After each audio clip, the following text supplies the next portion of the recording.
You're awake. You're strapped to a table. 6 people are holding you down. A man picks up a knife, and you can see it. There's no anesthesia, because anesthesia hasn't been invented yet. He's about to cut into your body, and you will feel all of it. The only thing that can save you now. How fast he is. For almost all of human history, surgery meant one thing: pain you were fully conscious for. So surgeons weren't judged on being careful or precise. They were judged on speed. The very best could take off an entire leg in under 30 seconds, and one man became a legend for it, a legend that ends with 3 people dead. We'll get there. First, what did they actually have for the pain? Almost nothing that worked. A bottle of alcohol, opium if you could get it, a bitter root called mandrake, sometimes a swinging pocket watch and a doctor insisting you felt sleepy. And when none of that worked, which was most of the time, they used the only reliable method left: strong men holding you down and a strip of leather to bite, which is exactly why surgery was a last resort. You did not go under the knife to feel better. You went under the knife because the alternative was death. And even if you survived the blade, a second killer was already waiting. More on that soon. Meet Robert Liston. In 1840s London, they called him the fastest knife in the West End. He could amputate a leg in around 28 seconds. His catchphrase to the students watching: "Time me, gentlemen, time me." And here's the eerie part.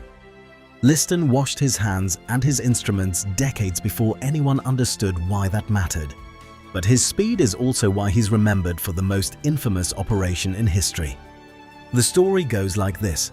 During one lightning-fast amputation, Liston moved so quickly he sliced off 2 of his assistant's fingers. A spectator, certain the blade had hit him, dropped dead from shock. And the patient, plus the assistant, both later died of infection. 3 deaths, 1 operation. The only surgery in history with a 300% mortality rate. Now, historians think this one grew in the telling. The earliest version comes from a book written over a century later. But true or not, it survived for one reason. It perfectly captures how insane surgery used to be.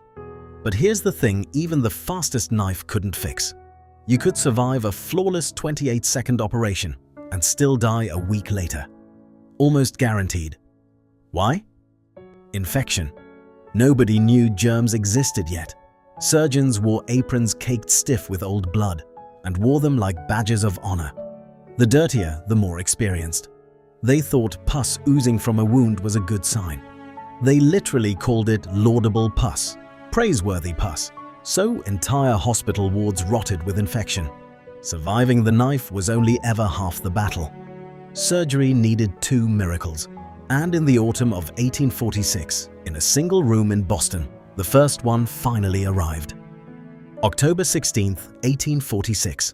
A crowded operating theater at Massachusetts General Hospital. A dentist named William Morton holds a sponge soaked in ether to a patient's face. The patient, a young house painter, slowly goes limp, still breathing, but gone. Then, surgeon John Collins Warren steps in and cuts a tumor out of the man's neck. And the patient doesn't move, doesn't scream, doesn't fight. He feels nothing. When it's over, Warren reportedly turns to the stunned room and says 4 words: "Gentlemen, this is no humbug." Pain, the thing that had defined surgery for all of human history, had just been switched off. The news raced across the world in weeks. Within 2 months, Robert Liston, the fastest knife alive, used ether for the first time in Europe. And the man whose whole career was built on speed reportedly looked up and said this new trick beat everything that came before it. He didn't need to be fast anymore. And that changed everything. Once patients could sleep, surgeons could finally slow down. Be careful. Go deeper. Save people they never could before.